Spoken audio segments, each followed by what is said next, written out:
So by continuing the previous topic of last lecture, today we'll see the characteristics of RTOS. What does actually RTOS means? We have seen in previous lecture. Today we'll see the characteristic of RTOS. There are 5 major characteristics that RTOS, real-time operating system, must possess. The first characteristic must be possessed by RTOS is consistency. Consistency is a key characteristic of RTOS. So, consistency means the amount of time RTOS takes to accept and finish the task. So, a hard real-time operating system has less jitter than a soft real-time system. Jitter means what? Suppose one task is there, that task is continuously repeating. Means suppose you have to turn on LED and turn off LED. This is the shortest task has to be performed by suppose RTOS. So when some condition is achieved, RTOS will turn on the LED through the hardware. Okay. So when condition is achieved, from that point, RTOS will start executing the turning on of LED task. So every time when that condition is satisfied, that time required to complete that task, accept and finish the task, that is nothing but the consistency. So whenever that condition is evoked, it is not compulsory that it will be completed within suppose 100 milliseconds. Sometime it may take 110 milliseconds, sometime it takes 130 milliseconds, sometime it may take 90 milliseconds. I am telling you the time. So that time is variable. So that variability of that completion of task is nothing but the jitter. त्या व्हेरिएबिलिटीला म्हणजे प्रत्येक वेळेस थोडासा minute काहीतरी variation त्याच्यामध्ये होत असतं, तर त्याला आपण म्हणतो jitter. So in hard real time operating system, jitter is very less as compared to soft time real time operating system. So an RTOS that can usually meet a deadline is a soft real time system, but in hard real time system the deadline should be deterministic. म्हणजे 100 मिलीसेकंडच्या आत missile launch झालीच पाहिजे. That is a hard real time system. So consistency of hard real time system is very high as compare to soft time real time system. Soft real time system म्हणजेच काय की तुम्ही washing मशीनला 30 मिनिटचा washing period set केला, washing मशीनला 30 मिनिटचा washing set केला, ओके, पण त्या 30 मिनिट मध्ये वॉशिंग झालीच पाहिजे हे काही कंपल्सरी नाही. हा 30 मिनिटाचे फार तर 32 मिनिटं 33 मिनिटं ठीक आहे, पण 30 मिनिटाचा 1 तास लागला नाही पाहिजे. म्हणजे काय कन्सिस्टन्सी त्याला पण पाहिजे, पण हार्ड अँड फास्ट तेवढ्याच पिरियड मध्ये कम्प्लीट झालं पाहिजे असं पण नाही. So consistency is again important factor as in case of RTOS. Hard real time operating system must be deterministic about deadline. डेडलाईनच्या आत ते झालंच पाहिजे. That means it is deterministic. And in soft real-time system, generally deadline is achieved. If that deadline is not achieved, then it's okay. But your task must get complete in soft real-time system. जसं मी CD प्लेअरचं tray ओपनिंगचं example दिलं होतं की तुमचा tray हा button press केल्यावर open झाला पाहिजे, पण कंपल्सरी नाही की बटन दाबल्या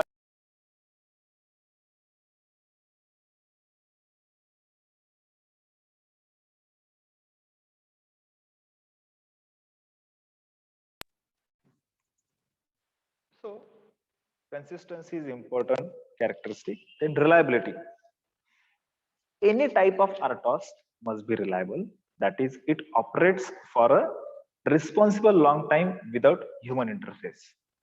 In human interfering च्या विदाउट एखादी रिअल टाइम ऑपरेटिंग सिस्टीम ही लॉंग टाइम पर्यंत रन झाली पाहिजे, मग आपण म्हणू शकतो की ती सिस्टीम रिलायबल आहे. म्हणजे जर सपोज युजरचं लक्ष नसेल त्या सिस्टीमवर, तर त्या सिस्टीम थ्रू काही हजार्ड झाला नाही पाहिजे किंवा ती सिस्टीम करेक्टली काम केलं पाहिजे, तर आपण म्हणू शकतो की सिस्टीम रिलायबल आहे. करेक्ट. काही काही सिस्टीम अशा असतात की कंटिन्युअस ह्युमन इंटरव्हेन्शनची गरज पडतेच. So that systems are less reliable. So reliability also means the configuration to permit the system to choose the right or most gainful action for current operation. Some current operation is evoked. Your operating system must be that capable that it should take own decision on that current action and generate some output. एखादं काही input आता आलं त्याच्यावर स्वतःहून त्याने काहीतरी decision घेतलं पाहिजे. म्हणजे प्रत्येक वेळेस युजरनेच कमांड दिली पाहिजे त्या इनपुटवर असं नाही. अशा टाईपचं इनपुट आलंय त्याच्यावर ठराविक ऍक्शन जनरेट करायची आणि त्याच्यानुसार सिस्टीम ऑपरेट करायची. So that is nothing but the reliability. Next is scalability. Depending upon how much functionality is required, an RTOS should be capable of adding or deleting modular components, including the file system and the protocol stacks. Suppose एखादी condition आली, त्या ठिकाणी काही modules system मधले run करणं गरजेचे असतात किंवा काही मॉड्यूल सिस्टीम मधले स्किप करणं गरजेचे असतात ड्युरिंग ऑपरेशन. तर तुमची आरटॉस अशी कॅपेबल पाहिजे की डिपेंडिंग अपॉन कंडिशन त्याने काही ठराविक मॉड्यूल्स हे रन केले पाहिजे आणि काही ठराविक मॉड्यूल्स हे स्किप केले पाहिजे. Okay. So scalability is an important factor. Then performance. An embedded system must complete fast enough to fulfill its timing requirements. जे काही टायमिंग रिक्वायरमेंट्स आहे ते त्याने फुलफिल केले पाहिजे. Okay. Typically more deadlines to be met and the shorter time between them, the faster the system processor must be. जेवढे deadlines जास्त ते वेळेच्या आत तुमचे रिच झाले पाहिजे त्या डेडलाइन्स. आणि त्या दोघांमधला जो शॉर्ट टाइम पिरियड आहे की त्या डेडलाइन्स अचीव्ह करण्याचा तो जेवढा शॉर्ट असेल तेवढा तुमचं सिस्टीम ही फास्ट असेल. सिस्टीम जेवढी फास्ट तेवढा त्या आरटॉसचा परफॉर्मन्स हा जास्त. Okay. So performance is nothing but how fastly the deadline is achieved. That is nothing but the performance. Then predictability. Many embedded systems are real-time systems. Meeting time requirements is crucial to ensuring the proper operation. So RTOS needs to be predictable to a certain degree. Predictability means what? Actually, for ensuring proper operation, the embedded system should meet the time requirement. That is nothing but the predictability of RTOS. So these are the 5 main characteristics that any real-time operating system must possess. Then and then we can say that the operating system is a real-time operating system. Now we'll study the function of RTOS. What does actually RTOS perform the function? We have studied yesterday the 6 services that are provided by the RTOS.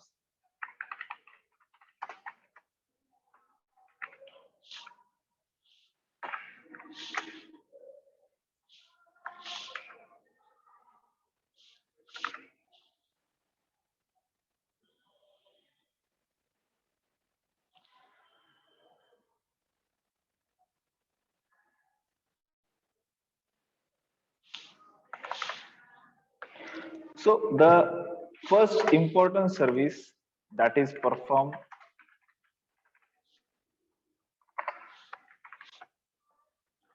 by the RTOS is task management.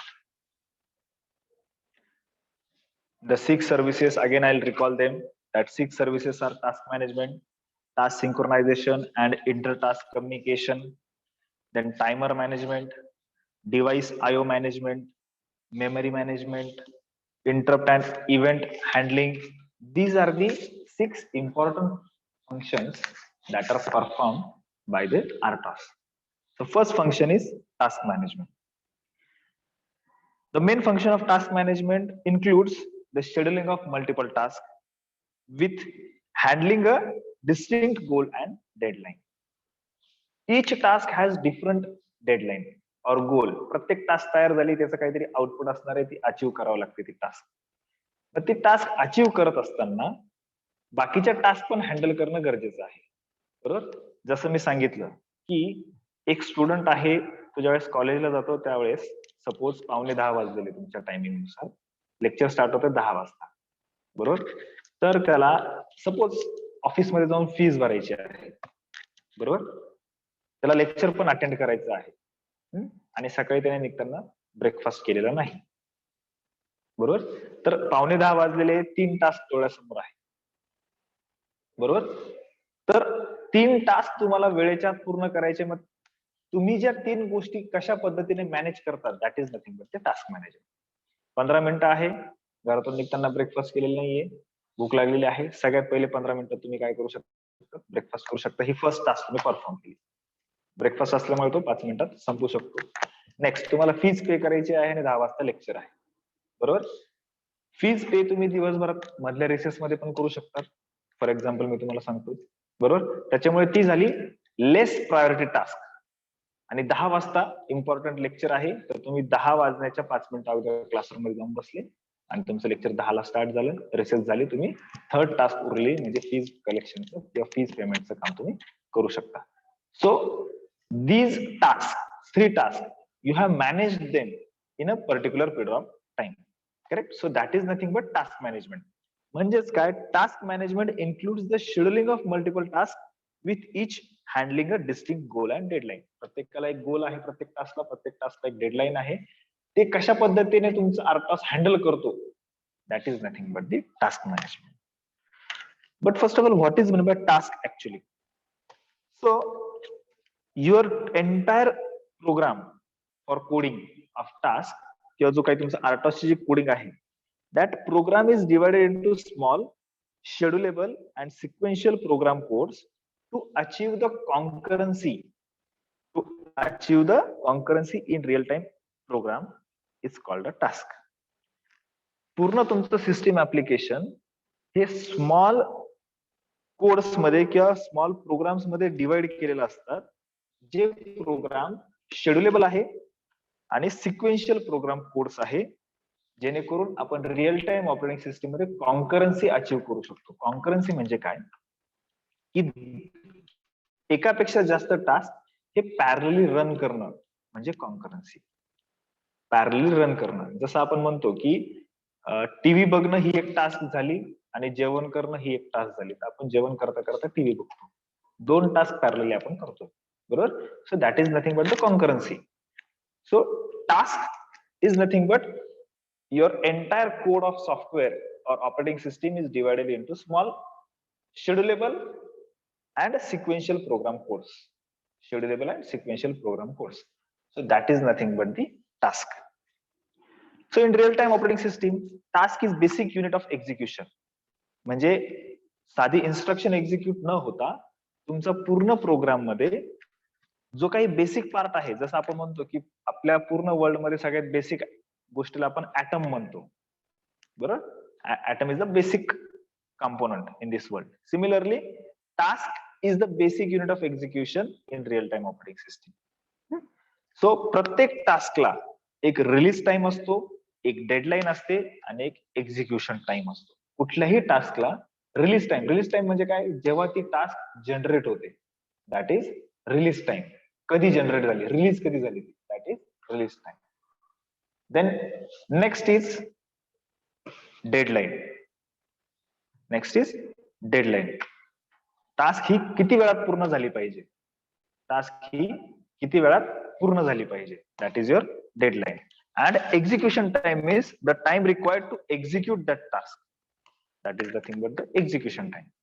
So release time is a time from which the task can be executed. जिथून पुढे task ही execute करायला सुरुवात होते. Deadline is the time which task takes to within which task must be completed. That is deadline. And execution time is the time taken by the task to execute. So task management firstly include task meaning,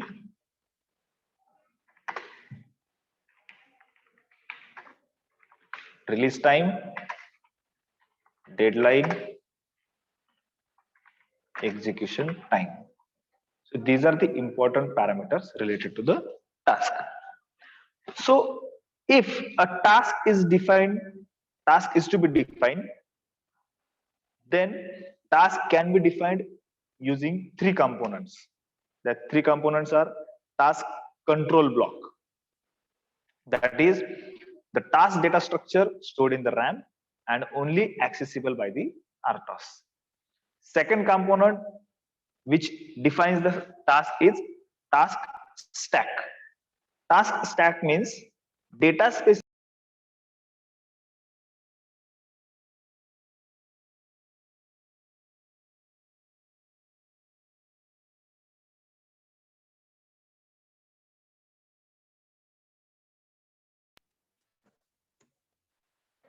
data specified in program stored in the RAM and only accessible by the stack pointer.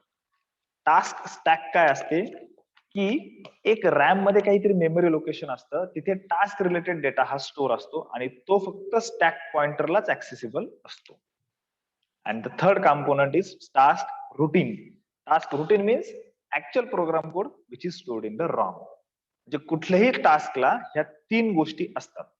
Task control block म्हणजे टास्कचं data structure जे RAM मध्ये store असतं. Task stack म्हणजे प्रत्येक टास्कला एक stack असते, त्याला work करताना जो काही रॉ मटेरियल जो लागतो तो त्या टास्कच्या स्टॅक मध्ये असतो. आणि टास्क रुटीन म्हणजे असा प्रोग्राम जो की रॉम मध्ये स्टोर असतो, ज्याला आपण स्टॅक असं म्हणतो. So each task has task state. So task state is what is mean by task state.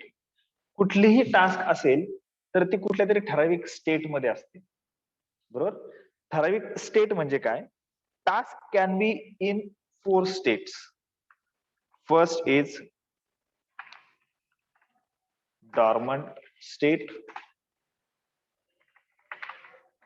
Running state, ready state, blocked state.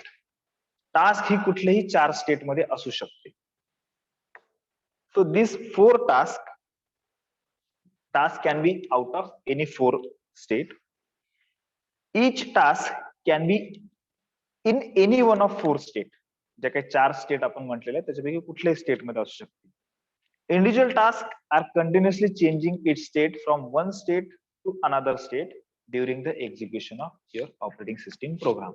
Programme execute होत असताना टास्क ही कुठल्याही स्टेट मध्ये ही चेंज होऊ शकते किंवा शिफ्ट होऊ शकते in case of execution. But only one task can be in running mode at any point of time. जर 10 टास्क आहे त्या 10 टास्क पैकी कुठली तरी एकच टास्क ही ह्या मोडमध्ये असू शकते आणि बाकीच्या उरलेल्या 9 टास्क ह्या उरलेल्या 3 स्टेट पैकी कुठल्याही स्टेट मध्ये असू शकतात. म्हणजे 9च्या 9 ब्लॉक स्टेट मध्ये असू शकतील, 9च्या 9 रेडी स्टेट मध्ये असू शकतात किंवा 9च्या 9 डॉर्मंट स्टेट मध्ये असू शकतात. जसं आपण म्हणतो की कर्नल एकच आहे, तर तो कर्नल हा कुठली तरी एकच task at the same time execute करू शकतो, रन करू शकतो. त्याच्यामुळे आपण त्याला म्हणतो की only one task will be in running mode at any point of execution time. So during execution of task, when CPU control changes from one task to another, context of the suspended task must be saved, while context of executed task will be retrieved from the task control block. जर पहिली task execute होते आणि दुसरी task ही execute होणार आहे, तर अशा वेळेस पहिली टास्क हॉल्ट होत असताना पहिल्या टास्कचे जे काही कॉन्टेक्स्ट असतात, कॉन्टेक्स्ट म्हणजे काय, त्याच्या रिलेटेड डेटा जो असतो तो कुठेतरी सेव्ह करतो आपण, कारण की तो फ्युचर पर्पज साठी लागणार आहे. आणि जी टास्क आपण एक्झिक्यूट करायला सुरुवात करणार आहे त्याच्या रिलेटेड जो काही डेटा आहे, जे आपण सांगितलं टास्क कंट्रोल ब्लॉक, त्या टास्क कंट्रोल ब्लॉक मधून तो डेटा रिट्राईव्ह केला जातो टास्कच्या एक्झिक्युशन साठी. अदरवाईज ते टास्क एक्झिक्यूट होत नाही. So saving the context of task being suspended and retrying the context of a task being resumed is called as context switching. एक टास्क सस्पेंड करणं आणि दुसरी टास्क ही एक्झिक्यूट करण्यासाठी रिझ्यूम करणं, that process is nothing else task switching.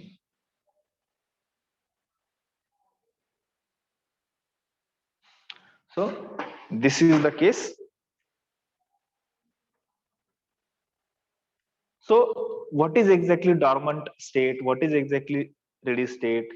Or what is exactly mean by running state, block state? We'll see that. Dormant state is also known as ideal state.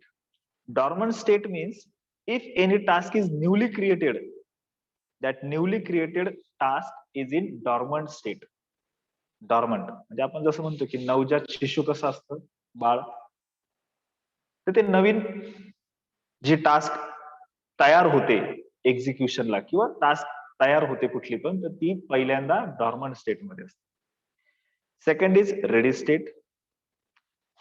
Ready state is the newly created task and which is ready to be executed by the kernel, पण running mode मध्ये नाहीये. बघा म्हणजे ती जसं आपण म्हणतो की रनिंगच्या कॉम्पिटिशन मध्ये आपण पहिले पोझिशन घेतो बघा, स्टान्स घेतो उभं राहण्यासाठी, पळण्यासाठी, म्हणजे आपण रेडी आहे. तसंच एखादी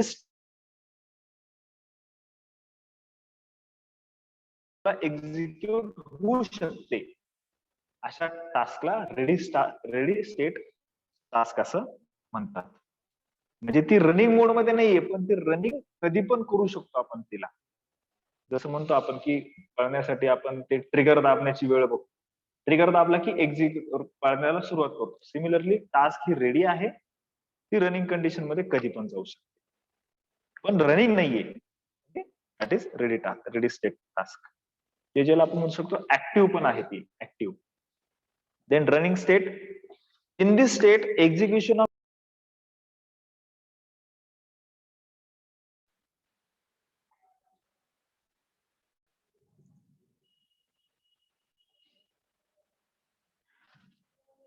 so running task, when the execution of task takes place with all necessary system resources, then that task is known as the execution task, your running state task. Blocked state task means suppose one task is executing and because of some problem, because of some error, or because of some incomplete resources, if any task is blocked, it is not executing, then that task is known as block task, a state task. म्हणजे execute करता करता काहीतरी issue आला किंवा resources त्याचे संपले किंवा complete नसेल, तर अशी टास्क ही सस्पेंड होते, हॉल्ट होते, थांबते. That is blocked state task. Okay, so these four states are there: dormant state, running state, ready state, and block state. Dormant म्हणजे जी टास्क नवीन तयार झाली, दॅट इज डॉर्मंट. जी टास्क नवीन जनरेट झाली पण ती एक्झिक्यूट करण्यासारखी आहे, तिला सगळे रिसोर्सेस कम्प्लीट आहे, कुठल्याही क्षणाला एक्झिक्यूट होऊ शकते, that is ready state task. Running means जी एक्झिक्यूट होते करंटली, जिच्याकडे सगळे रिसोर्सेस फुलफिल आहे, ती रनिंग स्टेट टास्क. आणि ब्लॉक टास्क म्हणजे रनिंग करता करता जर काही टेम्पररीली सस्पेंडेड झाली टास्क, तिला ब्लॉक्ड स्टेट टास्क असं म्हणतात. Okay, so this all things, that all functions of task comes under the task management. Is it clear? Second function that is provided by the RTOS is task synchronization. Task synchronization is necessary for tasks to share the mutual exclusive resources such as input output devices, buffers, etc. Or it also allow multiple concurrent tasks to be executed at the same time. See, when one task is executing, you can create next task for the execution, and this is done with the help of task synchronization.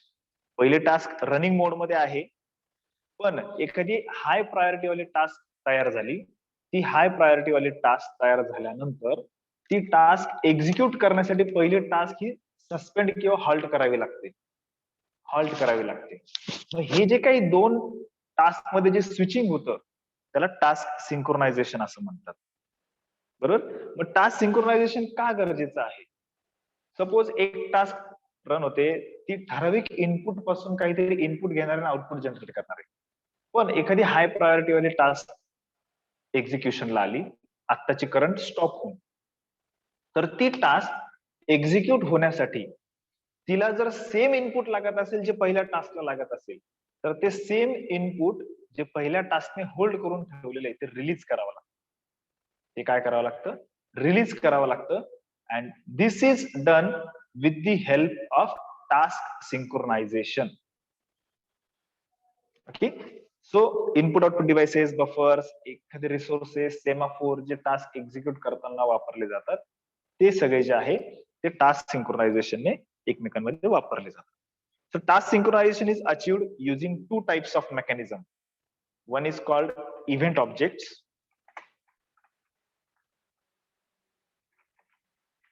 and second is semaphores. Semaphores is very important concept with respect to this subject. हा जो काही semaphore हा unit आपण शिकतो याच्यासाठी semaphore ही concept खूपच महत्वाची आहे. ठीक आहे.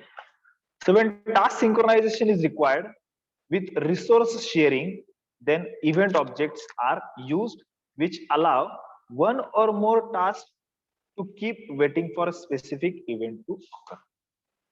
बघा, दोन टास्क एक्झिक्यूट होणार आहे. दोन टास्क पैकी जर एखादी टास्क एक्झिक्यूट होत असेल तर ती टास्क एक्झिक्यूट होत असताना दोन टास्क कोणती टास्क एक्झिक्यूट करायची हे ठराविक इव्हेंटवर डिपेंड असेल. जसं आपण म्हणतो की 12 वाजता इथून उठायचं आणि तिकडे जायचं फॉर एक्झाम्पल, म्हणजे 12 वाजणे हा एक इव्हेंट झाला. When some event will occur then and then the task will get execute. म्हणजे पहिली टास्क जी एक्झिक्यूट होते ती हॉल्ट होणार आणि दुसरी टास्क एक्झिक्यूट करायला सुरुवात होणार. बरोबर. किंवा अजून एक एक्झाम्पल घेतलं की 5 इनपुट आहे, 5 पैकी ठराविक जर 2 नंबरचं इनपुट ऍक्टिव्ह झालं तर 10व्या नंबरची टास्क एक्झिक्यूट करायला सुरुवात करायची. So the second input to get active means that is a event. तो इव्हेंट झाला, त्या इव्हेंट झाल्यानंतर ती टास्क एक्झिक्यूट करायला सुरुवात झाली. That is nothing but the event. And through event we can make the task synchronization. And event object must be exist in either two states, triggered and non triggered. म्हणजे एखादा event आला की triggering होईल, तुम्ही execute करणार, आणि non triggered असेल तरी पण तो इव्हेंट एक्झिक्यूट करणार किंवा ती टास्क एक्झिक्यूट करणार. Then second type of resource that can be used for task synchronization is semaphore. So what is exactly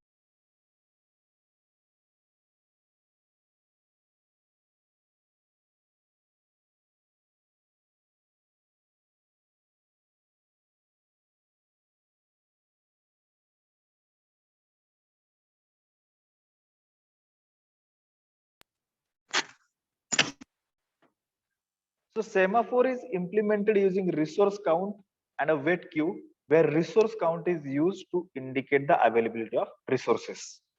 Semaphore is nothing but a key for accessing the resource. म्हणजेच for example जर सांगायचं झालं,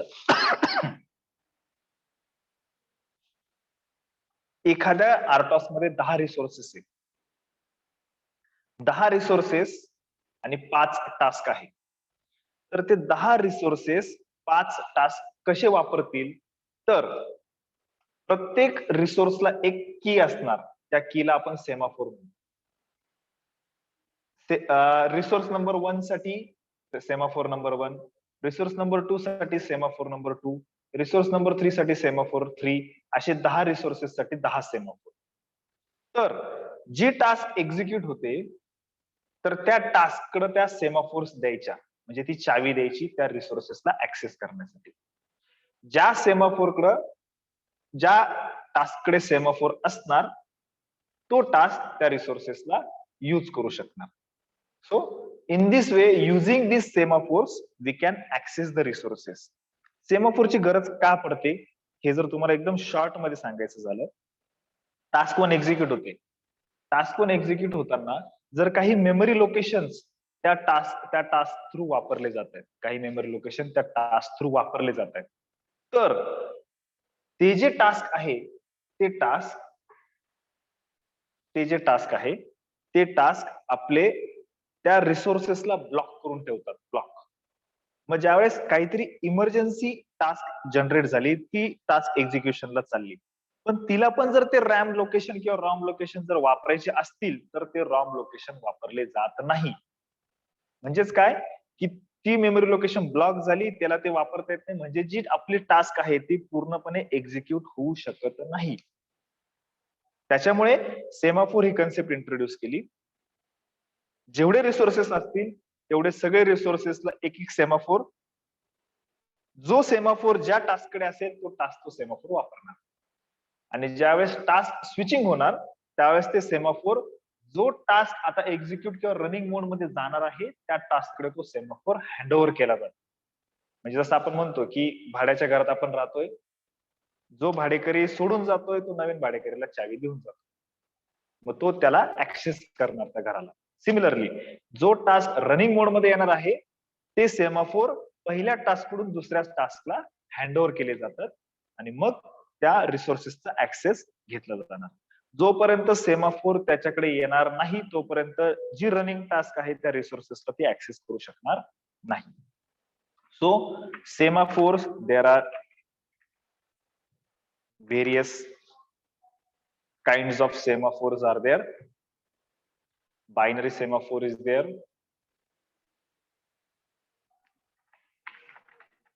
Counting semaphore is there.